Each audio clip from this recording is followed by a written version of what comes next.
द्वारकाधीश की जय। कस्तूरी तिलकम ललाट पटले वक्षस्थले कौस्तुभम नासाग्रे वर्मौक्तिकं करतले वेणुत्तरे कंकणे सर्वांगे हरिचंदनं सुगन्धितं कंठे च मुक्तावली गोपस्त्री परिवेष्टितो विजयते गोपालचूडामणि। अत्र उपस्थित सत्संगानुरागी सर्वदेवी वैष्णववृंदो, गईकाले આપણે બીજી પંક્તિ પહેલા આખ્યાન એનો અર્થ અને ભાવાર્થ એ જાણવાનો પ્રયત્ન કર્યો અને એના અંતર્ગત શ્રી પુરુષોત્તમ સ્વતંત્ર લીલા, સ્વતંત્ર ક્રીડા લીલા દ્વિજ 7 દિવસ गिरवर कर धार्यो वासव सृष्टि निवार्यो। આપણે કયા પ્રમાણે જેમ પરબ્રહ્મ પરમાત્માએ બિલકુલ જે પ્રકારે સ્વતંત્ર લીલા કરી, સ્વતંત્રનો એક અર્થ હજી સમજવાનો રહી ગયો હતો, એ સમજીને પછી આપણે આગળની પંક્તિ લઈશું। શ્રી ગોકુલનાથજી આ સ્વતંત્ર શબ્દનો એક અર્થ સર્વતંત્ર સ્વતંત્ર આવો પણ કરે છે કે જેમ પરબ્રહ્મ પરમાત્મા ભગવાન શ્રી કૃષ્ણ કોઈના બંધનમાં બંધાયેલા નથી, બિલકુલ એ જ પ્રમાણે આપ શ્રી ગુસાઈજીનું પણ સ્વરૂપ છે। એટલે એમ વચનબદ્ધ પણ એમ પોતાના ઈચ્છાના માલિક, જેના અંદર ઉદાહરણમાં અલીખાન પઠાણની જાદી, અલીખાન પીર જાદી જેને આપણે કહીએ બીજા શબ્દોમાં, એ બ્રહ્મ સંબંધ એનો નહોતો થયો, તે છતાંય એના પહેલા એની જોડે આપ રમતા અને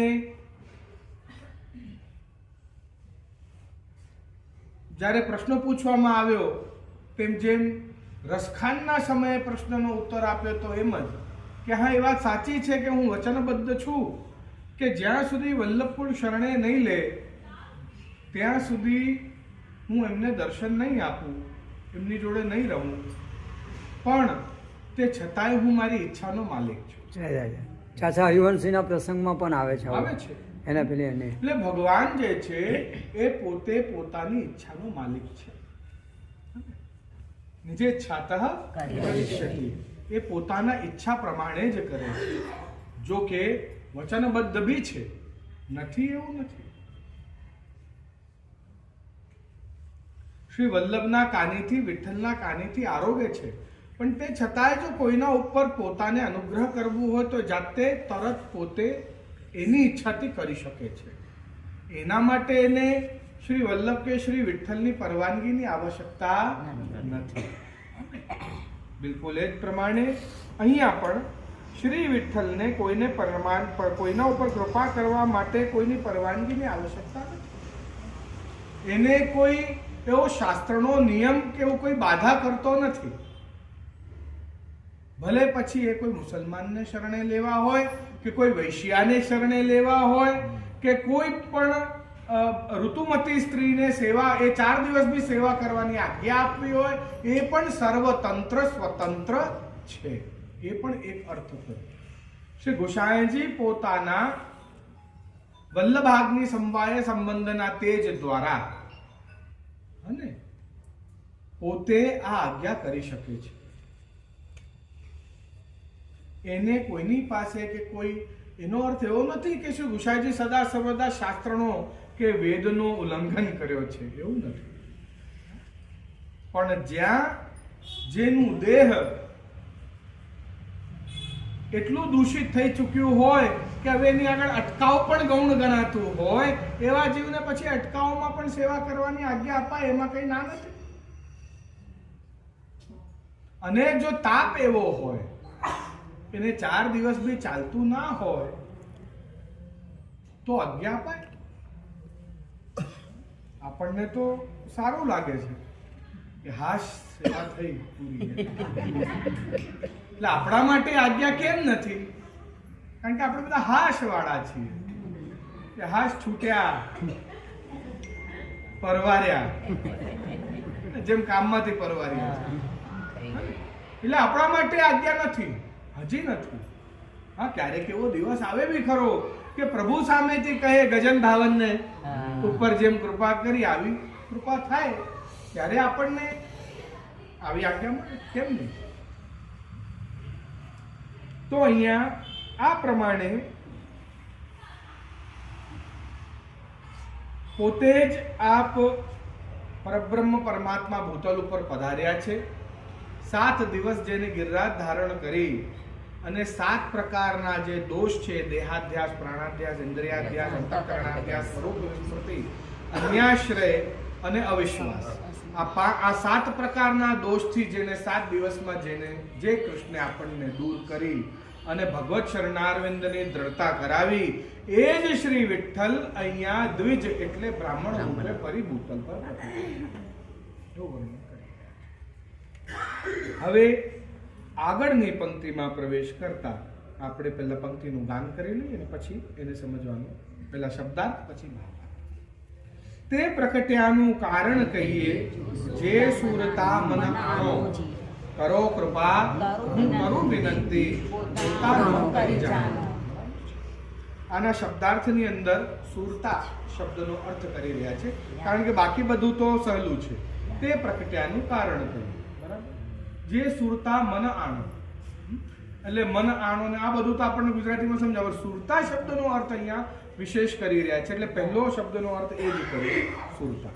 તે સુરતાનો અર્થ કરી રહ્યા છે જે સાત્વિકતાથી પૂર્વ જન્મની બધી જ સ્મૃતિ જેને આવી જાય, બરાબર છે, અને એ પછી એ પૂર્વ આસક્તિઓથી, જે બંધનોથી જે છૂટી જાય અને સ્વ સ્વરૂપ અને પ્રભુના સ્વરૂપનું જ્ઞાન થઈ જાય, એને પણ સુરતા કહેવાય. એક બીજું સુરતા, એટલે જેને શુદ્ધ આસક્તિ, શુદ્ધ પ્રેમ પ્રભુ જોડે થઈ જાય, એને પણ સુરત કહેવાય. તે સુરતનાથ તે શુલ્ક દાસિકા, ત્યાં પણ આ સુરત શબ્દનો ઉલ્લેખ મળે છે ગોપી ગીતની અંદર. હવે ભાવાર્થમાં પ્રવેશ કરતા અહીંયા આપ ગત જન્મોનું જેટલા પણ જન્મો થઈ ચૂક્યા છે એમના આ પહેલા, એટલે આનાથી પહેલા નરસિંહ મહેતા અને એનાથી પહેલા મુચકુંદ રાજા, આ બંને જન્મોનું બધી સુધી એમને થઈ, એ બધું એમને જ્ઞાન પ્રભુએ કરાયું, જેમ પ્રભુએ યશોદા મૈયાને પણ કરાયું હતું. જેમ માટી આરોગ્યા ત્યારે યશોદા મૈયા વળ્યા કે તું મુખ ખોલ, એટલે આખા બ્રહ્માંડનું દર્શન થયું. ત્યારે એમને થયું કે આ કોઈ સાધારણ બાલક નથી. એટલે પછી ભગવાને એમને જ્ઞાન કરાયો કે તમે ધરા છો, તમારા પતિ એટલે નંદ બાબાએ દ્રોણ હતા, દ્રોણ અને ધરા તમે તપ કરી, સેવા કરી, બ્રહ્માજી પાસેથી મારા માતા પિતા થવાનો વરદાન માંગ્યું, માટે હું તમારા ઘરે પરબ્રહ્મ પૂર્ણ પુરુષોત્તમ પ્રગટ્યો છું. આ સ્વરૂપ જ્ઞાન કરાયું. પણ આ બ્રહ્મ વિદ્યાનું જ્ઞાન તો દેવકીને હતું જ, અને તેના કારણે 11 વર્ષ પછી પણ ભગવાન મળ્યા તો પણ એમને ભેટી ન શક્યા, કે ભગવાનને ભેટાય નહીં. પુત્ર જેવો, પુત્ર જેવો ગણ્યો જ નહીં, એને પુત્ર જેવો ગણ્યો. મહાત્મ્ય જ્ઞાન આવી ગયું. હા, મહાત્મ્ય જ્ઞાન આવી ગયું ને ત્યાં. એટલે એને એમ થાય કે આને ભેટાય કે માં તો આદરણીય કહેવાય, સન્માનનીય કહેવાય, આની જોડે આ બધું ન કરાય. એટલે ફરી વિસ્મરણ કરાયું યશોદાજીને કે એક માં તો મારી આવી છે જ, હવે જો બીજી માં પણ આવી થઈ જાય તો મને પ્રેમ કોની પાસે? બાલ ભાવ નહીં મળે. એટલે સ્વરૂપ જ્ઞાન કરાયા પછી પાછું એને ભૂલાયા. પણ અહીંયા તો એને એ પ્રમાણે, અને પછી મહાત્મ્ય જ્ઞાન જે થયું છે તે કેવી રીતે થયું છે તો કહી રહ્યા છે, એ પોતે જ વર્ણન કરી રહ્યા છે. શ્રી ગોકુલનાથજી એવું કહેવા માંગે છે કે गोपालदासजी એવું કહેવા માંગતા હતા કે જે પ્રકારે गोमती को वर्तो सागर होत है, यह कहीं अपने मुख को चर्वित तांबुल मेरे मुख में पधराए के और मोको स्वरूप ज्ञान कराए के और मेरी वाणी खोली, तासो आप प्रकट होए के सुरति अपने स्वरूप को ज्ञान करायो, मेरे स्वरूप को ही ज्ञान करायो और भगवत चरणारविंद में आसक्ति कराई. એટલે બંને અર્થ સુરતાથી સિદ્ધ કરે અહીંયા એમ કહેવાય. અનેક દીનતા પૂર્વક દ્રઢ આશ્રય રાખીને અને ફરીથી દીન શબ્દોનો ઉપયોગ કરતા અહીંયા જે છે એ પરબ્રહ્મ પરમાત્મા પૂર્ણ પુરુષોત્તમનું સ્વરૂપ એમને માની રહ્યા છે ગોપાલદાસજી. અને કૃષ્ણ અવતાર શ્રી ગિરિરાજજીને ધારણ કરતા સમયે જે આપ જે સ્વરૂપ ધારણ કર્યું હતું એ જ સ્વરૂપ પાછું અહીંયા ભૂતલ પર પ્રકટ થયું એ વાત પણ અહીંયા કહી રહ્યા છે. માટે હું તો અગમ છું, હું આપના આ કૃપાનો લાયક નથી. આપણે શ્લોકમાં વર્ણન જીવાહ સ્વભાવ દુષ્ટા, આપણે તો દુષ્ટ જ છીએ. કોઈ આપણને કહે કે ભાઈ તું તારા દોષોને દૂર કર પછી તને શરણે લઉં તો આખું જીવન નીકળી જાય, કોઈ દોષ દૂર ના થાય. કેમ? કારણ કે સ્વભાવ તો દુષ્ટા, સ્વભાવથી દુષ્ટ છે. કર્મોથી તો દુષ્ટ પછી થાય છે. પહેલા માણસનો સ્વભાવ કેવું છે? સાત્વિક, રાજસ ને તામસ ત્રિગુણાત્મક સ્વભાવ હોય છે. બરાબર છે ને? નિર્ગુણની તો વાત જ અલગ છે, એ તો એની વાત જ નથી. પણ જે ત્રિગુણાત્મક જેના સ્વભાવ છે એ બધા પોતપોતાનો સ્વભાવ લઈને જન્મ્યા હોય છે. અને એ પ્રમાણે સાત્વિક દોષ, રાજસ દોષ કે તામસ દોષ પણ એ કરતા હોય છે.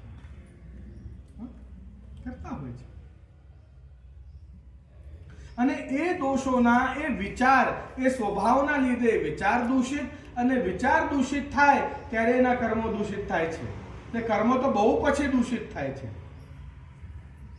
પણ અહીંયા તો સ્વભાવ તો દુષ્ટ. માણસનો સ્વભાવ બદલી ના શકે, કર્મ બદલી શકે. ચોરને માર પડે તો ચોરી કરવાનું બંધ કરે, પણ પૈસા પડેલા જોવે એટલે મન તો ચાલે છે. ભલે એને ઉપાડે નહીં, ઉચકે નહીં, એટલે કર્મ બદલાયો પણ વિચાર બદલાયા નથી, સ્વભાવ બદલાયો નથી. અને જીવ તો સ્વભાવથી દુષ્ટ છે એમ કહીએ. જીવાહ એટલે અનેક બહુવચન માટે જીવાહ સ્વભાવતો દુષ્ટા. આ બધા જ જીવો જે છે એ સ્વભાવથી દુષ્ટ છે. જો દુષ્ટ ના હોત તો ભૂતલ પર આયા શું કામ? કોઈક ને કોઈક કારણથી જ આ ભૂતલ પર. એવું નથી કે બધાને કઈ દોષ થયા માટે ભૂતલ પર આવે. ઘણા બધાને કોઈ કાર્ય પણ સોંપ્યો હોય. અને વલ્લભાચાર્યએ કહ્યું કે ભાઈ ના, તમે આ ભૂતલ ઉપર દમલા 10 વખત આવજો, જેથી બધાને સત્સંગ મળે. એટલે જરૂરી નથી કે દોષના લીધે 10 વખત આવવું પડ્યું. એના ઉપર જવાબદારી હોય માટે એટલી બધી વખત આવવું પડે. પણ કોઈ ના કોઈ કારણથી ભૂતલ પર આવવું પડે, પણ જરૂરી નથી દોષના લીધે જ. એક ખાલી એક ઉદાહરણ બી આપ્યું દમલાનું એમ કે. એટલે અહીંયા કહી રહ્યા છે કે માટે પ્રભુ આપ મને પોતાનો કરી જાણો. જ્યાં સુધી આપ મને સ્વીકારો નહીં ત્યાં સુધી મારા દોષ આપને દેખાયા જ કરશે. સ્વજનના દોષ નથી દેખાતા, ધ્યાન આપજો. એ દોષ કરતો હશે ને તો બી ગુણ જ દેખાશે. જેમ યશોદાજીને કૃષ્ણ ચોરી કરવા ઘણા લોકો ફરિયાદ કરતા તો એ દોષ નતા દેખાતા. એને શું જરૂર? 9 લાખ ગાયો છે, તારી ઘરે માખણ ચોરી કરવા શું કામ આવે? એને ગુણ જ દેખાતો. ખ્યાલ આવે છે ને? એને દોષ ના દેખાય. સ્વજનોના દોષ આપણને દેખાતા નથી. આપણે ઓલવેઝ એનું જ સાઈડ લઈશું. કઈ ખોટું પણ કરી આવ્યો હશે ને તો ચાલ આનો કઈક રસ્તો કાઢીએ છીએ, 2-4 ઓળખાણ કાઢીશું. એને તકલીફમાંથી બહાર, એ આવ્યો હશે એના જ કર્મોના લીધે તકલીફમાં, પણ આપણે એને બહાર કાઢવાનો પ્રયત્ન કરશું. મોટા મોટા રાજનેતાઓને, પોલીસ વાળાઓને બધાની ઓળખાણ લગાડશું. અને કારણ કે પોતાનો સ્વજન જ છે માટે આપણે એના દોષ જોવા તૈયાર નથી. માટે કહી રહ્યા છે કે હું તો સ્વભાવથી દુષ્ટ છું, કિંતુ જો આપ કૃપા કરો, કારણ કે આપ પરમ કૃપાલુ છો, તો કરો કૃપા. હું કરું વિનંતી, આ દીનતા પૂર્વક હું વિનંતી કરું છું કે આપ મને પોતાનો કરી જાણો.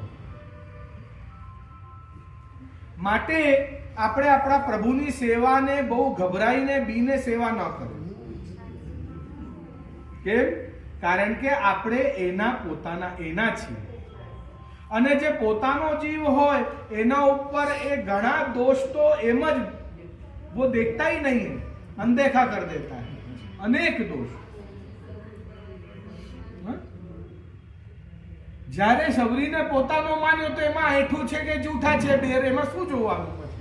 એનો ભાવ ખરાબ નથી ને કે મારા પ્રભુને સ્વાદિષ્ટ મીઠા બોર આરોગવા મળે, બસ ભાવ એનો ઉત્તમ છે, ભાવ પ્રધાન।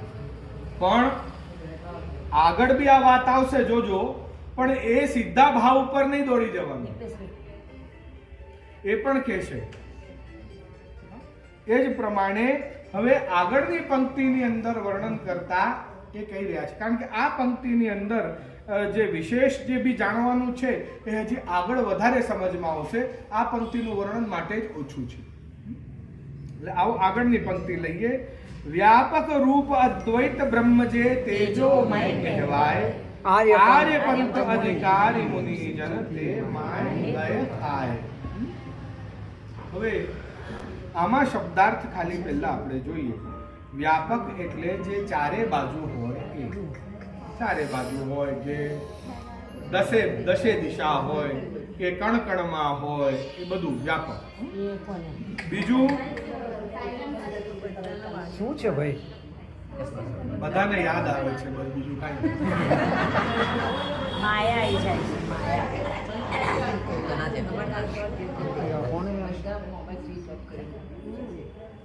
અદ્વૈત એટલે જે બે નથી એ, એટલે એક જ છે અદ્વૈત, બરાબર છે। તેજોમય એટલે અહીંયા તેજોમયનો અર્થ છે સ્વયં પ્રકાશિત જે છે એ, એટલે ચંદ્રમાની જેમ નહીં, સૂર્યની જેમ સ્વયં પ્રકાશિત છે એ। ચંદ્રમા કેવો છે કે જેને સૂર્યના પ્રકાશથી ચમકે છે, પણ સૂર્ય જે છે એ પોતે જ પોતાની ઉર્જાથી ચમકે છે, સ્વયં પ્રકાશિત છે, નહીં વરાજતે।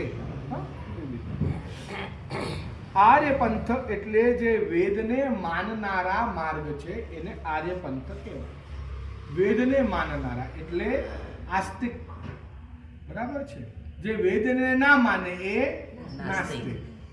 પણ નાસ્તિક લોકો ખરાબ હોય એવું જરૂરી નથી, નાસ્તિક લોકો કઈ ક્રૂર હોય એવું જરૂરી નથી, નાસ્તિક લોકો પણ શાંત સ્વભાવના હોઈ શકે છે। માત્ર જે વેદમાં ના માને એ નાસ્તિક। ના અસ્તિ ક, અસ્તિ ક એટલે કમ શબ્દનો અર્થ જેને વેદમાં આનંદ છે એ, એટલે ક શબ્દ ત્યાં લાગ્યો છે। વેદ અને વેદના બતાવેલા નિયમ એની મર્યાદામાં રહેવાનું જેને ગમે એ આસ્તિક, બરાબર છે। કે ભાઈ સનાતની હિન્દુ ધર્મ જે પણ સનાતન શીખવાડે છે આપણને એ વૈદિક ધર્મ છે બધા, પણ તે છતાં એવા ઘણા છે કે જે એમાં નથી માનવા ઈચ્છતા, જેની વ્યવસ્થાને નથી માનવા, એ નાસ્તિક, નાસ્તિક એક સીધો હિસાબ। હવે આર્યપંથ અધિકારી મુનિજન એટલે આ ઋષિઓ માટે કહેવાય છે। ઋષિ મુનિ જે છે, મુનિ ઋષિ એમ તો જુદા હોય, પણ અહીંયા ઋષિગણ એવો શબ્દ એમને વાપર્યો છે, ખાલી સમજણ પડે એટલે। પણ સર્વભૂત હૃદય મુનિ માનતોસ્મી એટલે જે બધાની અંદર ભગવાનના દર્શન કરે એ પછી કપડાં પહેરેલો હોય કે નગ્ન હોય, જેમ આપણને ભાગવતજીમાં સુખદેવ જાય છે, એના માટે બધા જ ભગવાન છે। એ પછી સ્ત્રી હોય કે પુરુષ, કપડાં પહેરેલો હોય કે નગ્ન, એને કોઈ ફેર પડતો નથી, એ બધાની અંદર માત્ર ભગવાન જુએ, એને મુનિ કહેવાય, બરાબર છે। આચાર્ય, સંત, ઋષિ આ બધા જુદા જુદા છે, બધા કોઈ એક જેવા નથી, બધાના જીવન જીવાના નિયમ જુદા જુદા છે, અને આ બધા જ પ્રકારના નિયમો આપણને શ્રીમદ ભાગવતમાં વર્ણવેલ છે કે આચાર્યને કેવી રીતે જીવવું, ગૃહસ્થ આચાર્ય અને બ્રહ્મચર્ય આચાર્ય બે વિભાજન કર્યા, એમને કેવી કેવી રીતે જીવન જીવવું, અને એ પછી સંત, જેને સંસારનો અંત સાંત, જેને સંસારનો અંત કર્યો હોય સંત, તો એને કેવી રીતે જીવન જીવવું, આ બધો જ પ્રકાર આપણને ઓલરેડી અન્ય શાસ્ત્રોમાં અને શ્રીમદ ભાગવતમાં પણ વર્ણન કરેલ છે, અલગ અલગ જગ્યાએ. સુખદેવજીએ પણ કીધું છે, ભગવાને ઉદ્ધવજીને પણ અંત સમયે જણાવેલું છે. આ બધું 11મા સ્કંદમાં હાજી આ બધું જ જણાવેલું છે. અને અનેક બે કે ત્રણ જગ્યાએ વર્ણન મળે છે આપણને. મારા ખ્યાલમાં જો હું ભૂલ નથી કરતો તો સનકાદિ 4 ઋષિઓ નારદજીને પણ જણાવેલું છે. હાજી. તો આ પ્રમાણે આ બધા નિયમો અને આ અલગ અલગ ઋષિ કોણ હોય, આચાર્ય કોણ હોય, મુનિ કોણ હોય, સંત કોણ હોય, આ બધા વિભાજન કરેલા જ છે. આ કોઈ બધાને આપણે એક જ નિયમે મૂકીને જોઈએ કે અરે આ તો આને તો આવું ના કરવું જોઈએ, પણ એવું નથી. હા ને, અમુક નિયમ સંત પર જ લાગુ થાય, એ આચાર્ય પર લાગુ ના થાય. ખ્યાલ આવે છે ને? આવે છે. એટલે અહીંયા આર્યપંથ અધિકારી મુનિજન, બરાબર, આ પ્રકારે એનું આ શબ્દાર્થ આપણે કર્યો. હવે ભાવાર્થમાં પ્રવેશ કરી રહ્યા છીએ. તે દિવ્ય ચક્ષુ જે છે એ પ્રાપ્ત થઈ છે ગોપાલદાસજીને, થઈ ચૂકી છે. જેમ જ મુખમાં ચર્વિત તાંબુલ ગયું એમ એમને દિવ્ય ચક્ષુ પ્રાપ્ત થઈ ગયા. હવે જે એમને દર્શન થવા લાગ્યા, એ દર્શનનો જે આનંદ જે હતો એનું વર્ણન હવે કરી રહ્યા છે. એટલે પોતાનું સ્વરૂપ તો જ્ઞાન થયું જ, પણ જે એમની સામે બિરાજી રહ્યા છે શ્રી વિઠ્ઠલ, એમના સ્વરૂપનું જે જ્ઞાન થયું, એ સ્વરૂપનું જ્ઞાન કે વ્યાપક રૂપ અદ્વૈત બ્રહ્મ, જે તેજોમય કહેવાય. આ કેવું સ્વરૂપ છે જે આપણી સામે બિરાજમાન છે અત્યારે? શ્રી વિઠ્ઠલનાથજીનું સ્વરૂપ કેવું છે? તો એનું વર્ણન હવે એમને જે થયું એનું વર્ણન કર્યું. હવે એને પ્રાપ્ત કરવા માટે આને પણ સમજીશું, વ્યાપક રૂપ અદ્વૈત એને બી સમજીશું, પણ પહેલા સમજીએ કે એને પ્રાપ્ત કરવા માટે જે મર્યાદા માર્ગીય એટલે જ્ઞાન માર્ગીય કે કર્મકાંડી માર્ગીય એટલે કર્મ માર્ગીય જે લોકો જે છે, જે વૈદિક ધર્મ, વૈદિક નિયમોનું પાલન કરી, કર્મકાંડ યજ્ઞાદિ જપ તપ આદિ કરી, અનુષ્ઠાન આદિ કરી ને પરબ્રહ્મ પરમાત્માને જે પ્રાપ્ત કરવાની ઈચ્છા ધરાવે છે, એ જ પરબ્રહ્મ પરમાત્મા આ ભૂતલ પર પ્રગટ્યો. કહેવાનો અર્થ કે આવા પવિત્ર મુનિગણો પણ જેને પ્રાપ્ત કરવાની ઈચ્છા ધરાવે છે, એ શું છે કે તે એમાં જ લય થાય, અને એમાં લય થાય. બરાબર. હવે અહીંયા મર્યાદાઓની પહેલા વાત કરી રહ્યા છે. પહેલા કોની વાત કરી? મર્યાદાની. અહીંયા મર્યાદાની વાતમાં શું કહી રહ્યા છે કે બ્રહ્મ તેજ જે અક્ષર બ્રહ્મ જે છે, એ તેજના અંદર એ લય થાય છે, પણ એની અંદર પરબ્રહ્મ બિરાજે છે. જ્યારે તમે એના અંદર પ્રવેશ કરો, એ પરબ્રહ્મની અંદર, ત્યારે ગૌલોક ધામમાં પ્રવેશ મળે છે, ત્યાં સુધી નહીં. એટલે મેં આપને ગઈકાલે કહ્યું કે અક્ષર બ્રહ્મ જે છે એ ઝાંપીજી છે પરબ્રહ્મ. અને ફરક કેટલો કે આપ અહીંયા સુધી આવ્યા પણ પ્રભુને ન મળ્યા. એટલે અક્ષર બ્રહ્મ મળ્યો પણ પરબ્રહ્મ મળ્યો. હવે ખ્યાલ આવ્યો? અર્થ ખબર પડી ને આ કેવી રીતે? કે આ જે છે એ અક્ષર બ્રહ્મ સ્વરૂપ છે અને એની અંદર પરબ્રહ્મ બિરાજે છે, પણ દર્શન ખુલ્લા ના હોય અને પ્રભુ આપણે જવાનું હોય તો અક્ષર બ્રહ્મ તો મળ્યા, ભગવાન તો મળી જ ગયા છે, એ તો એમાં વ્યાપક રૂપ છે, પણ તે છતાંય તમે અહીં સુધી આવ્યા એટલે અક્ષર બ્રહ્મ મળ્યું, પણ જ્યારે એને મળો ત્યારે પરબ્રહ્મ મળ્યા કે તો સ્વરૂપાનંદનો ભાવ થાય. એટલે એ વાતને સ્પષ્ટ કરવા માટે અહીંયા પહેલા માત્ર મર્યાદા વેદમાં જણાવેલા જે અક્ષર બ્રહ્મ છે, અત્યારે માત્ર એનું સ્વરૂપ જણાઈ રહ્યા છે કે મોટા મોટા મહાઋષિઓ જે છે એ એમાં લય પામે છે, એને એ નથી મળતું જે તમને મળી રહ્યું છે, એવું કહેવા માંગે. તેમાં એ લય થાય, બરોબર. તો એને એમ કહી શકાય કે એક બાજુ મોક્ષ અને એક બાજુ આપણો વિમુક્તિ દ. હા, બિલકુલ. એટલે એ જ વાતને જણાવવા માટે અહીંયા કહી રહ્યા છે. હવે અહીંયા મુક્તિ જે પ્રધાનતા જે છે એ આ લોકો માટે છે. પણ જગતગુરુ શ્રીમદ વલ્લભાચાર્યજીએ આ દ્વાપર યુગમાં જે ક્રમ ચાલતો હતો એ ક્રમને ફરી પ્રકટ કર્યું. જે ગ્વાલ બાલ યશોદા આદિને ગોપીઓએ સિદ્ધ કરી બતાવ્યો એ ક્રમ જગતગુરુ શ્રીમદ વલ્લભાચાર્યજીએ ફરી આ કલયુગમાં પ્રકટ કર્યો અને પોતે સેવા કરીને અને સિદ્ધ કરી બતાવ્યું કે જે સાધારણ જે તમે વૈદિક નિયમ પાલન કરવાથી જે તમને માત્ર અક્ષર બ્રહ્મ મળે છે એ જ સેવા કરવાથી તમને પરબ્રહ્મ મળે છે. એ વાત પોતે કરીને સિદ્ધ કરીને બતાવી. એમ નહીં કે ખાલી કહી દીધું કે તમે આ કરી જુઓ, આ માર્ગે ચાલી જુઓ, હું નથી ચાલ્યો હજી પણ તમે જુઓ જો તમને કંઈક મળે તો બહુ સારું, એવું નથી. પહેલા પોતે સિદ્ધ કર્યું કે ના આવું કરવાથી આવું મળે છે અને પછી આપને જણાવ્યું કે ના આવું કરો. આ સમજવાની વાત છે. પોતે સિદ્ધ કરી બતાવ્યું કે આવી રીતે મળશે જ.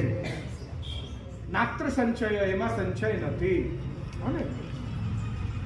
તે જે ચરણ શરણ થવાથી સગુણ સ્નેહી બ્રહ્મને પામી લેવું એ જ આપણા માટે સર્વોચ્ચ ફલ છે એવું કહી રહ્યા છે. તે બ્રહ્મને સિદ્ધ કર્યા એમ કહ્યું.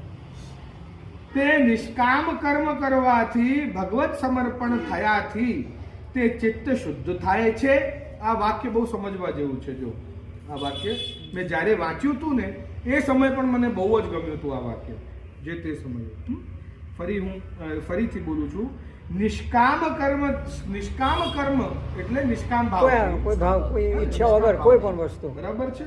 નિષ્કામ ભાવથી ભગવત સમર્પણ એટલે આપણું જે બ્રહ્મ સંબંધ આપણે થયું અને પછી નિષ્કામ ભાવથી સેવા કરવી આપણે. બરાબર છે. તેથી ચિત્ત આપણું શુદ્ધ થાય છે. એ બહુ જરૂરી છે. જ્યારે ચિત્ત શુદ્ધ થાય છે તો શ્રી પૂર્ણ પુરુષોત્તમમાં આપણી આસક્તિ થાય છે અને જ્યારે આસક્તિ થાય છે ત્યારે અક્ષર બ્રહ્મને પાર જઈ પરબ્રહ્મમાં પ્રવેશ થાય છે. આવો વાક્ય બરાબર છે ને. અંડરલાઈન કરી છે આપણે કહ્યું. બરાબર. એટલે આ સમજવાની વાત શું છે. ફરી શ્રી ગોકુલનાથજી આગળ ચાલીને ચેતસ્તત પ્રવણમ આમ કરીને આ ફરી કોટ બી કરે છે કે ચિત્તની પ્રવીણતા બહુ અગત્યની છે. કેમ થાય? પાછું ચિત્ત શું પુરુષાર્થથી પ્રવીણ કરાય તો પણ ના પાડે છે. પાછું જો તમે તમારા પુરુષાર્થથી ચિત્તને પ્રવીણ કરવા જશો તો તમારો યોગ કહેવાશે.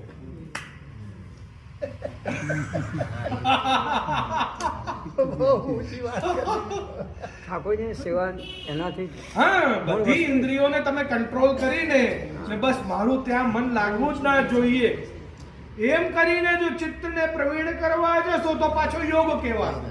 એમ બી કહી રહ્યા છે. પાછું ચિત્ત પ્રવીણ થઈ જવું જોઈએ આસક્તિ દ્વારા. ખ્યાલ આવે છે ને? તો જ એટલે ભગવદ કૃપા દ્વારા પ્રવીણતા બતાવી, તમારા પુરુષાર્થ દ્વારા નહીં. જો તમારા પુરુષાર્થ દ્વારા ચિત્ત પ્રવીણ થતું હશે તો હજી તમે પુષ્ટિ માર્ગમાં નથી એમ કહે છે. હજી મર્યાદામાં છો અને હજી જ્ઞાનમાં છો. એક પગથિયું હજી નીચે છો. જો તમારા પુરુષાર્થથી ચિત્ત પ્રવીણ થાય છે તો. એટલે જે કહે છે ને જ્ઞાન, जब तक तुमने द्रौपदी ने साड़ी पकड़ रखी है तब तक मर्यादा ही है ना. जहां सब छोड़ दिया तब समर्पण है. જ્ઞાની ભગવાનને જાણે અને ભક્તિઓ જે ભગવાન માને. બરાબર છે. બહુ સાચી વાત છે. આપણે ભક્તો જે માણી રહ્યા છીએ, જે પ્રભુને સમજી રહ્યા છીએ એ કોઈ બીજું સમજતું નથી. અને પુષ્ટિ માર્ગમાં પ્રવાહી જીવ છે, પુષ્ટિ માર્ગમાં મર્યાદિત જીવ છે, નથી એવું નથી. પણ ક્યારે કે પુષ્ટિ થશે એમાં કોઈ સંશય નથી. 3 જન્મમાં આપણા ત્યાં 3 જન્મની વાર્તા તો એમે આવે જ છે. 84 ના 3 ગણા 252 થયા એટલે એ જ 3 જન્મ થયા. એમ કહી શકાય આપણે? કિંતુ એનું સમર્પણ થયું છે તો એને ગૌલોક ધામ પ્રાપ્ત થશે, એ નક્કી છે. એ એક જન્મ કે 2 જન્મ પછી કે 3 જન્મ પછી એક જુદી વાત છે. એમાંય વિશેષ સેવા મળવી એ પછી વલ્લભ આજ્ઞી સમવાય સંબંધ નક્કી કરશે. એક આખો અલગ વિષય છે. પછી અને બહારની સેવાઓ મળવી, પ્રભુ જોડે રાસનો લાભ મળવો, એ બધું બરાબર છે. પણ હવે આપણે એવું વિચારીએ કે જે રાધાને મળ્યું કે જે ચંદ્રાવલીને મળ્યું એ મને મળે, પણ એ તો પછી પાછું વલ્લભ આજ્ઞી સમવાય સંબંધ છે કે નહીં, એ પછી આપને સ્વમુખે સ્થાપિતા શેષ સ્વમાહાત્મ્ય સ્મયાપહ એની ટીકા વાંચો ત્યારે એમાં વલ્લભ આજ્ઞી સમવાય સંબંધ શું છે એ બૃહદ શ્રી ગોકુલનાથજી બૃહદ ટીકા જે કરી રહ્યા છે સર્વોત્તમ સ્તોત્રની, એની અંદર જણાવે છે. અને વલ્લભ આજ્ઞી સમવાય સંબંધ અમને જ મળે એવું નથી, આપને મળે. એવા હોય અધિકારી શ્રી વલ્લભ એની અંદર પોતાની અગ્નિ પધરાવી આપે, એવા હોય છે જીવ, કેમ નહીં? પણ એ પછી ફરી ઓછા છે, ઘણા ઓછા છે. હવે તો અહીંયા હા, તો પ્રભુ કહી રહ્યા છે કે હું તો વ્યાપક છું અને મારાથી કોઈ પણ જુદું નથી, તે નક્કી સમજવું.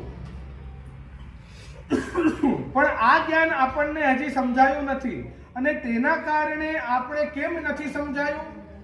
કારણ કે આપણે સહસ્ત્ર પરિવત્સર, આપણે અનેક હજારો વર્ષોથી પ્રભુથી વિખૂટા થયા, અને તે વિખૂટા થયાના કારણે એ પ્રભુનું જે સ્વરૂપ જે છે અને એનું જે વ્યાપકપણું જે છે એનું જ્ઞાન આપણને વિસરાઈ ગયું છે, એ આપણે ભૂલી ગયા છીએ. એ જ્ઞાનને તે એના લીધે માયાનું આવરણ થવાના લીધે અને લૌકિક આસક્તિ થવાના લીધે એ બ્રહ્મ જ્ઞાન શૂન્ય પામ્યું છે.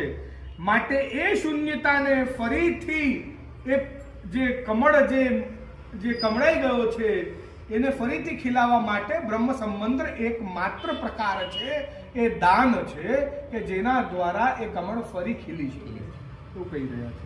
અને બ્રહ્મ સંબંધ રૂપી દાન જે જીવને મૂળ સ્વરૂપનું જ્ઞાન પ્રાપ્ત થયા પછી એને બ્રહ્મના સ્વરૂપનું જ્ઞાન થાય અને ત્રિગુણાત્મક જે સચ્ચિત અને આનંદ જે છે એ એના અંદર ફરી ધીરે ધીરે પ્રકટ થાય. આ વાત તો આપણા ભાગવતજીમાં પણ કહી રહ્યા છે કે ભાઈ જેમ જેમ તમે પ્રભુના નિકટ જશો એમ તમે જે શુદ્ધ અવસ્થા, બદ્ધ અવસ્થા અને મુક્ત અવસ્થા, આ આત્મા આખા જીવનમાં આ 3 અવસ્થાથી પસાર થાય છે.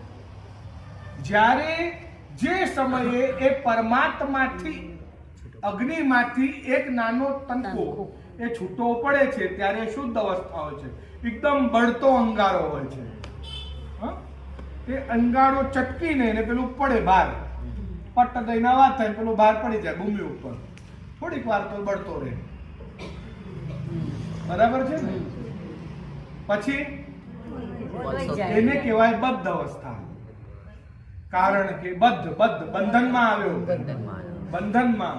અને જ્યાં સુધી એને સમજ નથી, જ્યાં સુધી એનું બ્રહ્મરંધ્ર ખુલ્લું છે, અહીંયા પોળું હોય છે નાના બાળકને, માતાઓને બધાને પિતાઓને ખબર હશે, આપને ગૌણ નથી ગણતો પણ માતાને વધારે ખબર હશે. અને અહીંયા બાળકને એકદમ ઓછું હોય અને એના ધબકારાય ચાલતા હોય, આપણે જોયા હશે. જ્યાં સુધી એનું બ્રહ્મરંધ્ર ખુલ્લું છે ત્યાં સુધી એ શુદ્ધ અવસ્થામાં છે.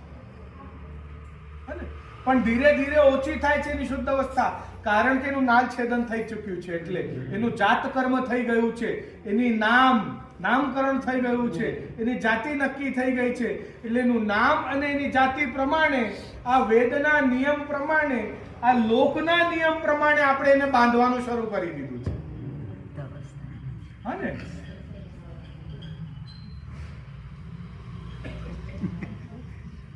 એટલે જેમ જેમ એ બંધાતો જાય 9 મહિનામાં આ દ્વાર પાછો બંધ થઈ જાય. આ દ્વાર બંધ થાય એટલે બધું વિસ્મરણ થવાનું, એ પછી જે બોલવાનું શરૂ કરે. એટલે જ્યારે બોલવાનું શરૂ કરે ત્યાં સુધી એ બધું જ ભૂલી ગયો. અથવા એ બધું બોલી શક્યો હોત કે હું કોણ છું ને ક્યાંથી આવ્યો છું? ગોટાળો થઈ જાય. હે ને? હવે એ બંધનમાં આવ્યો, લાગણીમાં બંધાયો, એની ઈચ્છાઓ અપેક્ષાઓ આ બધી લાગુ પડે છે. આમ જીવન જીવતા જીવતા દોડતા દોડતા જ્યારે ફરી એ એવી અવસ્થામાં આવે કે હવે જેટલું મારે જાણવું હતું એ પૂરું છે કે અધૂરું એનાથી મને ફેર પડતો નથી, પણ હું આટલું જાણું છું કે હું એનો અંશ છું ને મારે એને મળવું છે. એવો વિચારીને જે દિવસે આવે ત્યારથી જે અવસ્થા શરૂ થાય એને કહેવાય મુક્ત અવસ્થા, જીવની. અથો બ્રહ્મ જિજ્ઞાસા. હવે મને બ્રહ્મને જાણવાની ઈચ્છા ફરી જાગી છે, અને જેનાથી હું છૂટો પડ્યો છું. હવે કોક એવું આવ્યું છે કે પેલા તડકો જે બહાર પડ્યો તો એને ઉચકી લીધો છે ને હવે ફરીથી અગ્નિમાં પાછો મૂકી આવે છે. એટલે ઉચક્યો ને અહીં અગ્નિ સુધી જાય છે ત્યાં સુધીની જે યાત્રા છે એ જ મુક્ત અવસ્થા કહેવાય. ફરી એને મળી જશે તો મુક્ત થઈ જશે. મુક્તિ એટલે આપણા ત્યાં ભક્તિ જે મુક્તિ છે આપણા ત્યાં. બીજા બધે જ્ઞાન મુક્તિ છે, કોઈને કર્મ મુક્તિ છે. બધાને પોતપોતાની રીતે ભગવાને બધા જ માર્ગ જણાયા ગીતામાં. સમજો, સાંખ્ય પણ જણાયું, યોગ પણ જણાયું, હા બધું જણાયું છે. સમજો, જ્ઞાન બી જણાયું, ભક્તિ બધું જ જણાયું છે, કર્મ બી જણાયું. શું એનું કારણ? તને શું રૂચે છે ચૂઝ તું કર, કેવો માલ જોઈએ છે બસ. એટલે મહાપ્રભુએ કહ્યું કે માર્ગ તો છે ત્રણ છે, ભક્તિમાં યોગ, પણ જે તને સૌથી ઉત્તમ માર્ગ આ તને છે. કયું રૂચે છે? જો સમજો, મારી એક જ વસ્તુ છે કે આપણે સમજો કે અહીંયા NH48 બી છે અને એક્સપ્રેસ વે બી છે અમદાવાદ જવા, બરાબર? તને શું રૂચે છે એના ઉપર તારી યાત્રા કેવી હશે એ નક્કી થશે. वो चुनाव हमको करना है. भगवान ने हमको सब ऑप्शन दिया है, क्योंकि हमारे चुनाव पर ही हमारे कर्म बनेंगे, है ना? કર્મ તો अपना ही है ना. એટલું તો કરવું પડે કે નહીં? સુઈ જવું છે, પણ એના માટે પથારીએ જઈને આડું તો પડવું પડે ને. કર્મ તો કરના ही पड़ेगा. એના જેવું છે. तीर चलाना पड़ेगा अर्जुन. तेरे शत्रु पर दृष्टि मात्र करके उसकी आयुष्य मैंने छीन ली. આજે મરવાનો છે એ પાકું, પણ તીર તો તારે જ ચલાવવો પડશે. હું તો કઈ સુદર્શન લેવાનો નથી, મેં તો નક્કી કર્યું. એટલે અહીંયા પણ એ જ વાત કહેવા માંગે છે કે આ સચ્ચિદાનંદ જે છે જેનું વિસ્મરણ થયું છે આપણને, એનું જ્ઞાન થવાનું ફરી શરૂ થાય છે જ્યારે વિરહ ઉત્પન્ન થાય છે, ત્યારે તાપ ઉત્પન્ન થાય છે ત્યારે. શ્રી હરિરાયજી પણ આ બહુ સરસ વાત કહીજો. શ્રી હરિરાયજી પણ એમના પ્રથમ શિક્ષાપત્ર, પહેલા શિક્ષાપત્રના 12મા શ્લોકથી લઈને 16મા શ્લોકની અંદર આ સચ્ચિદાનંદ સ્વરૂપનું વર્ણન વિસ્તારમાં કરે છે, અને પુષ્ટિ માર્ગની અંદર સચ્ચિદાનંદ સ્વરૂપ દ્વારા કેવી રીતે આપણને આ પ્રાપ્ત થાય છે તેનું વર્ણન બી કરી રહ્યા છે. હવે અહીંયા સમજવાની વાત છે. એનું ઉદાહરણ બી આપે છે 252 વૈષ્ણવની વાર્તામાંથી 181મી વાર્તા. એનું શ્રી ગુસાઈજી નો સેવક જે વાણિયા વૈષ્ણવ છે એનું પ્રસંગનું ઉદાહરણ બી અહીંયા શ્રી ગોકુલનાથજી આપ આપી રહ્યા છે, બરાબર? પણ એ આખો જે પ્રસંગ જે ગુજરાતની જ આપણા ગુજરાતનો પ્રસંગ છે તેના અંદર જે વર્ણન કર્યું છે એ વર્ણન પર હું સીધો આવું છું. આપણે જે કારણ કે શું છે કે સમય થઈ ગયો છે તો પછી આનંદ નહીં આવે, અધૂરું રહી જશે. એટલે આખો પ્રસંગ હું સંભળાવતો નથી, પણ એનો જે મર્મ જે છે એના ઉપર આપણે સીધા આવીએ. એટલે અહીંયા કહી રહ્યા છે કે 4 વર્ણોમાં જેમ 4 વર્ણોમાં સૌથી ઉત્તમ વર્ણ બ્રાહ્મણનું કહેવાય. એ બ્રાહ્મણ કરતા ઉત્તમ જેને અષ્ટાક્ષર મંત્ર સાંભળ્યું છે એ વૈષ્ણવ કહેવાય. સમજો આ વાત અહીંયા કહી રહ્યા છે. એ બ્રાહ્મણ કરતા ઉત્તમ નામધારી, અહીંયા નામધારી એવું શબ્દ વાપર્યું છે. નામધારી એટલે જેને નામ નિવેદન કર્યું છે એ, હને, કે જેને અષ્ટાક્ષર મંત્ર ગુરુ પાસેથી લીધું છે, એ બ્રાહ્મણ કરતા એ ઉત્તમ કહેવાય. પછી એ વૈષ્ણવ જ્યારે પોતાનું સર્વસ્વ સમર્પણ કરી બ્રહ્મ સંબંધ મંત્ર જ્યારે સાંભળે છે એ નામધારી કરતા ઉત્તમ કહેવાય. એને સમર્પિત વૈષ્ણવ એવું શબ્દ વાપર્યું છે. શું કહ્યું છે? બ્રહ્મ સંબંધી પણ કહેવાય વૈષ્ણવ, બ્રહ્મ સંબંધી વૈષ્ણવ, પણ એને સમર્પિત વૈષ્ણવ એવું શબ્દ વાપર્યું છે. બરાબર છે. અને સમર્પિત વૈષ્ણવ કરતા પણ ઊંચો જે આ માર્ગના નિયમ સાથે વૈદિક અને શાસ્ત્રીય નિયમનું પાલન કરે એ એના કરતા ઉત્તમ કહેવાય. એટલે બ્રહ્મ સંબંધ લીધા પછી મારે સગડી પર જ ભોજન બનાવવું, કૂવાનું પાણી જ પીવું, ઠાકોરજીને ધરીને જ લેવું, ઇત્યાદિ ઇત્યાદિ ઇત્યાદિ. પણ જુઓ, હજી પૂરું નથી થયું.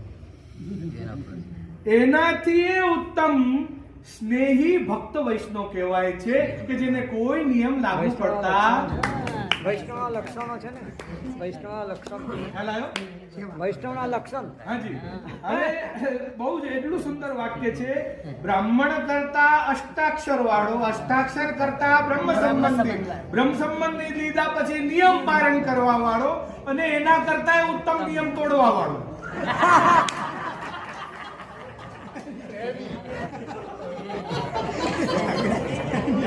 જેને કશું લાગુ ના પડે એ સૌથી ઉત્તમ છે.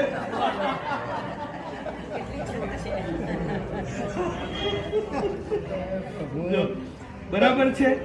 તે પ્રેમી ભક્ત જે એ સર્વોપરી કહેવાય છે. તે 84 અને 252 વૈષ્ણવની વાર્તાઓમાં અનેક જગ્યાએ એવા ઉદાહરણો આપને પ્રાપ્ત થાય છે. એવું પ્રમાણ પણ આપી દીધું. બરાબર છે.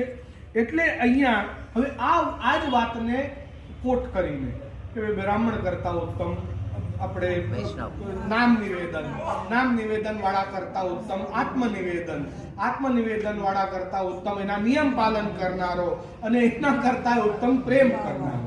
બરાબર?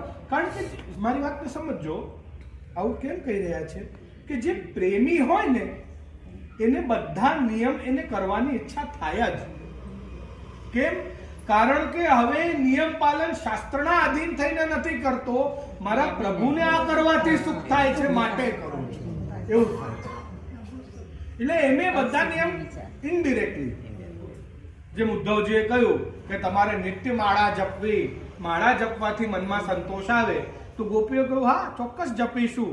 એક અશ્રુની બૂંદને માલાનો મણકો માની એક અશ્રુનો બૂંદ ટપકે એટલે એક વાર કૃષ્ણનું નામ લઈ લેવું. એટલે કરી તો એ જ રહ્યા છે, પણ એમાં નિયમ કોઈ કાષ્ઠની માલા કે તુલસીની માલા કે ચંદનની માલા એ નિયમ નથી. કરવાનું તો એ જ છે બધું, પણ પ્રેમથી. હવે શાસ્ત્રના બંધનમાં બંધાયેલો નથી એ, હવે એનાથી પણ ઉપર એ થઈ ગયો છે. ખ્યાલ આવે છે ને? અર્થ આવો છે. હા, એટલે પાછું એમ નહીં સમજતા કે હા કે ચાલો આ વલ્લભાચાર્ય કે છે બધું બંધ કરી દેવાનું, એવું નથી. પણ આપને જાતે જ ખબર પડશે કે મને એ લેવલનો પ્રેમ થઈ ગયો છે. એ જાતે જ આપને અંદરથી જ એવી પ્રેરણા થશે. સમજો, આપને કોઈ અલગથી આરુહ્ય કરવાની જરૂર નથી, અંદરથી સ્ફુરણ જ થશે કે હવે પ્રભુએ મને લાયક ગણ્યા. કૃપાથી સ્વયં કૃપાથી સિદ્ધ, સ્વયં સિદ્ધ છે આ વસ્તુ. હા, એટલે એ જ વાતને કોટ કરતા અહીંયા આગળ એ કહી રહ્યા છે, જો કે પ્રેમની પરાકાષ્ઠા એટલે હરિ, ગુરુ અને વૈષ્ણવ ત્રણેયને એક જ સ્વરૂપે જોવા. જ્યારે એવું જુએ ત્યારે એ ભાવ દ્રઢ થયાથી પહેલો ગુણ ક્યાં સિદ્ધ થયો? પ્રેમ થયો ત્યારે. સત પહેલું શું છે? સત. એટલે જ્યારે પ્રેમ થઈ ગયો એટલે સત સિદ્ધ થયું. હવે જ્યારે હરિ, ગુરુ, વૈષ્ણવ ત્રણને એક જુએ ત્યારે બીજું સિદ્ધ થાય છે, ચિત્ત. એવું કહી રહ્યા. હવે આ સચ્ચિદ આનંદ, આ પુષ્ટિ માર્ગે સચ્ચિદ આનંદ શું હવે એ જણાઈ રહ્યા છે. હવે ખ્યાલ આવે છે ને? તો હવે કહી રહ્યા છે કે જ્યારે જેવું આપ ઠાકુરજી જોડે વર્તન કરો છો એવું ગુરુ જોડે કરવા લાગો, અને જેવું ગુરુ જોડે કરો છો એવું વૈષ્ણવ જોડે કરવા લાગો. એટલે ત્રણેયને એક જ સ્વરૂપે જુઓ ત્યારે આપને ચિદ સિદ્ધ થાય છે અહીંયા પુષ્ટિ માર્ગમાં, એવું કહી રહ્યા છે. એટલે એ ચિદની પ્રાપ્તિ થાય છે. એટલે જીવને દ્રઢાશક્તિ તે સિદ્ધ થાય છે. કોણામાં? હરિ, ગુરુ અને વૈષ્ણવમાં દ્રઢાશક્તિ સિદ્ધ થાય છે. બરાબર. હવે આ દ્રઢાશક્તિ જ્યારે જીવનમાં સિદ્ધ થાય એટલે સૌથી પહેલા ગ્રહ આદિ લૌકિકમાં વિરક્તિ આવે. સ્વાભાવિક છે. જ્યારે હરિગુરુ વૈષ્ણવમાં સારું લાગવા લાગે, આપને ઘડિયાળ દેખા 4 વાગ્યા ચાલો હવેલી, એ પછી કોઈ પણ આવતું હોય તો આપણને ગમે નહીં. એ સમયે ખ્યાલ આવે છે ને. એટલે આવું જ્યારે થવા માંડે ત્યારે શું થાય છે? ત્યારે કહે છે કે ત્યારે આવી બધી લૌકિક વસ્તુઓમાં અરુચિ ઉત્પન્ન થાય. એ અરુચિ જ્યારે ઉત્પન્ન થવા માંડે એ જ સમયે સમજી લેવું કે આનંદ આવવા માંડ્યું છે. સાચો આનંદ તો હવે આવવા માંડ્યો હે. એ બધું તો વિષયાનંદ છે, પણ સાચો આનંદ શું? કે આપને હરિ, ગુરુ ને વૈષ્ણવનો સંગ ગમવા માંડે અને એની આગળ બાકી બધાને ગૌણ કરી દો. પછી કે જો હવે જો મને સત્સંગ મળતો હોય તો મારે ત્યાં જવું નથી, મને આ મળતું હોય તો મને આ કરવું નથી, કેમ? એટલે ત્યારે સત, ચિદ અને આનંદ આ ત્રણેય જ્યારે સિદ્ધ થાય ત્યારે આવી સ્થિતિ કોણે કોણે મળી છે? તો ત્યારે 84 વૈષ્ણવોની વાર્તાની અંતર્ગત 83માં વૈષ્ણવોની વાર્તાનું આપણને ઉદાહરણ આપે છે કુંભનદાસજીની વાર્તા. ત્યાં ઉદાહરણ આપ્યું કે જેવી સ્થિતિ કુંભનદાસજીની હતી, જેવી એમને આસક્તિ હતી એવી આસક્તિ. ફરી બીજો ઉદાહરણ આપ્યો 84 વૈષ્ણવની વાર્તાની અંદર 57મા વૈષ્ણવની વાર્તા નારાયણદાસ કાયસ્થની વાર્તા. બરાબર છે. આ બીજો ઉદાહરણ આપ્યો કે એમની કેવી, એમને સચ્ચિદાનંદ સિદ્ધ થઈ ગયો છે. આ બધા એવા જીવો છે. અને આમ કરતા આ બેનું ઉદાહરણ, કારણ કે આખો વાર્તા પ્રસંગ હું કહેતો નથી, પણ આ બેના ઉદાહરણ આપીને ને કહ્યું કે ત્યારે એને પુષ્ટિ માર્ગે સચ્ચિદાનંદ એના માટે પ્રકટ થઈ જાય છે. સચ્ચિદાનંદ રૂપાય વિશ્વોત્પત્ત્યાદિ હેતવે તાપત્રય વિનાશાય શ્રી કૃષ્ણાય વયમ નમઃ. ખૂબ સુંદર. આટલું જ કહી શ્રીમદ આચાર્યજી શ્રી ગોરધનનાથજી